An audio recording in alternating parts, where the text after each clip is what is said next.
One of the things I want to do with these videos is to explain key pieces of market jargon that come up in the news.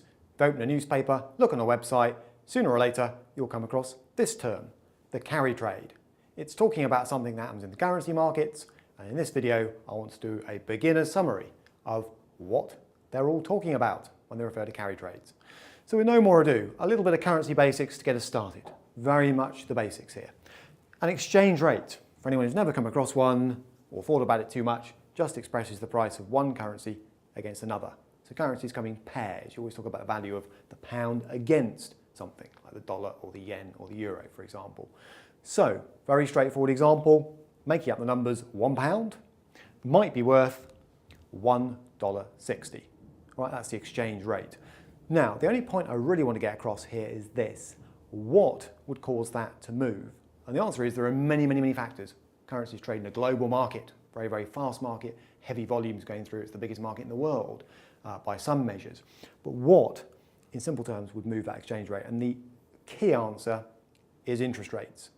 All right? Key answer is interest rates. In other words, it's all about the return you can get in sterling compared to the return you can earn for being in dollars. Because people can move money around in and out of different currencies depending on the return each of those currencies offers. So, for argument's sake, if UK interest rates were to rise, or the currency market was to anticipate a rise, what would you expect to happen? You'd expect sterling to strengthen, and that would mean, in simple terms, it would buy you more dollars. So the exchange rate might move to something like $1.65. All right, that is sterling strengthening. If UK interest rates, and they can't get much lower, were to fall, or we had more money printing to increase the amount of sterling in circulation, that would tend to have the reverse effect. All right, that's just worth bearing in mind. In other words, an interest rate is the return you get for being in a particular currency, and the higher the interest rate that a currency offers relative to other currencies, the more attractive it's going to be to investors. Now, taking that on, how do we deal with carry trades? Where do carry trades fit in? Well, in a nutshell, carry trade basics. Here's the plan. If you were in the foreign exchange markets, what you might do is identify a cheap currency, identify an expensive currency. Now, what does that mean? Well, a cheap currency is one that's got relatively low interest rates. An expensive currency is one that's got a relatively high interest rate, driven by the central bank of that country. You'd borrow in the cheap currency, switch your money into the expensive currency and invest. Why? Because you'd be thinking to yourself, well, this is quite clever. If, and we'll come back to this, the exchange rate remains relatively stable between the two currencies, this is kind of a free lunch. I mean, imagine, for example, I could borrow at 1% in sterling, switch into another currency and earn 5%, provided I think I can get my money back if I need to. I'm making a kind of, in theory, risk-free 4%. Fabulous.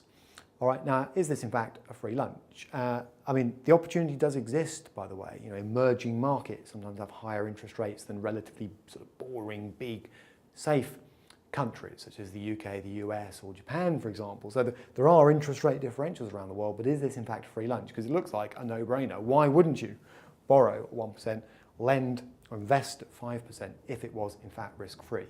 The answer is nothing's risk-free, and I'll point out why in just a moment. So, here's what could go right and what could go wrong. First of all, what could go right? Let's say I were to borrow £100,000 at 1%, and I could turn the £100,000 I've just borrowed into a currency I've made up called the yang, over on the right-hand side, paying 5%. All right, so in other words, I switch into yang, invest, and earn 5%. Fantastic. That's going to mean that on an annual basis, if you like, I'm earning something like 5,000